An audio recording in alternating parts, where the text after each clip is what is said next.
Hello guys, welcome back. আপনারা যারা জানেন যে বিগ বুথে যারা পাতং আইল্যান্ডে বা সরি যারা ফুকেট আইল্যান্ডে ঘুরতে আসেন, ফুকেট আইল্যান্ডের একটা অবিচ্ছেদ্য অংশ হচ্ছে বিগ বুদ্ধা টেম্পল। এটা হচ্ছে আহ, ইনিক্স গিনিক্স বোর্ডে নাম লিখিয়েছিল। গিনিক্স বোর্ডে বিশ্বের নামকরা যত স্থাপত্য ছিল তার মধ্যে আহ, বিগ বুদ্ধাও একটা ছিল। তো 2024 সালে একটা ভূমিকম্প হওয়াতে ভূমিধসের কারণে অনেকের প্রাণহানি হয়। এখানে প্রায় 13 জনের প্রাণহানি হয়েছিল। এই 13 জনের প্রাণহানিতে এবং প্রায় 20 থেকে 25 জন গুরুতর আহত হয়েছিল।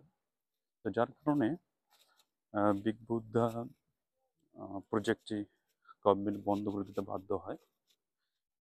এর পেছনে অনেকগুলো কারণ আছে, যে কারণগুলোর কারণে আহ, এরকম একটা মেগা প্রজেক্ট বিগ বুদ্ধা বন্ধ হয়ে গেছে।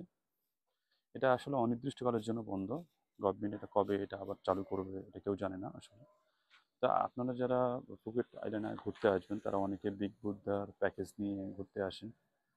তো ঘোরার আগে আপনারা নেটে সার্চ করে নেবেন যে এটা আসলে আহ, এখনো বন্ধ আছে কিনা, নাকি ওপেন করে দেওয়া হয়েছে, উন্মুক্ত করে দেওয়া হয়েছে সবার জন্য।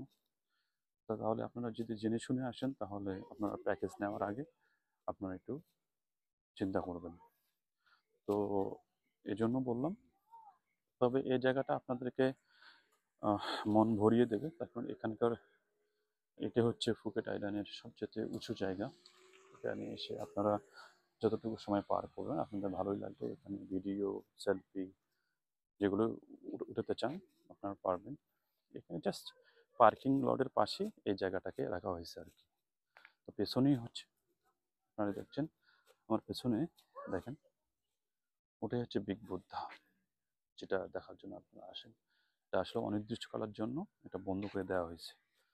তা আশা করি আপনারা বুঝতে পারছেন। তো যারা আসবেন ফুকেটে বিগ বুদ্ধা দেখার জন্য তারা অবশ্যই জেনে শুনে গুগলে সার্চ করে তারপর আসবেন। আশা করি আপনাদের ভালো লাগবে। কেমন হলো আমাকে কমেন্ট করে জানাবেন।